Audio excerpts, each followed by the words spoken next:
உனக்கு அறிவில்லையா? உனக்கு அறிவில்லையா? நாளைக்கு திருமணம் இதுவரைக்கு சர்டிபிகேட் போடவில்லை.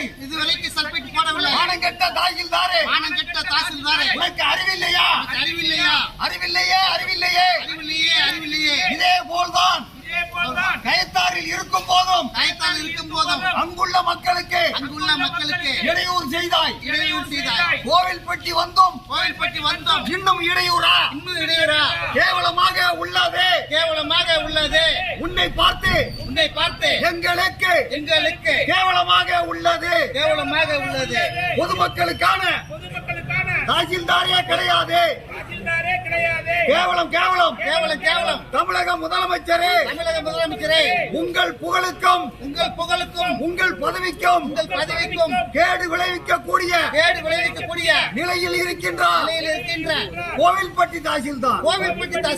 தமிழக முதலமைச்சர் அவர்களே, மாவட்ட ஆட்சித்தலைவரே, உங்கள் பதவிக்கும் உங்கள் புகழுக்கும் களங்கம் விளைவித்துக் கொண்டிருக்கிறார் கோவில்பட்டி தாசில்தார்.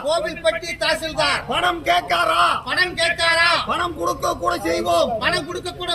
அதிகமாக கேட்கிறார். ஏழை பெண்ணால் எப்படி கொடுக்க முடியும்? தாசில்தாரே,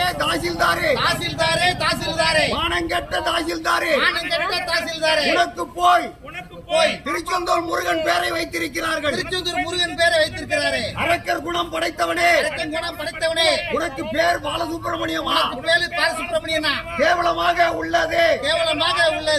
தாசில்தாரே பதவி விலகு. நீ இன்று பதவி விலகவில்லை என்றால் தமிழக முதலமைச்சரிடம் முறையிடுவோம். மானங்கெட்ட தாசில்தாரே, தமிழக முதலமைச்சர் அவர்களே, உங்கள் பெயருக்கும் உங்கள் பதவிக்கும் உங்கள் புகழுக்கும் களங்கம் விளைவித்துக் கொண்டு தனி ராஜ்யத்தை கோவில்பட்டியில் நடத்துகிறார். கோவில்பட்டி தாசில்தார் பாலசுப்ரமணியம். கேவலமாக உள்ளது. மானங்கெட்ட தாசில்தாரே, ஒரு திருமண சான்றிதழுக்கு நீ எங்கே? ஸ்ரீலங்காவில் இருந்து வருதா? கேவலமாக உள்ள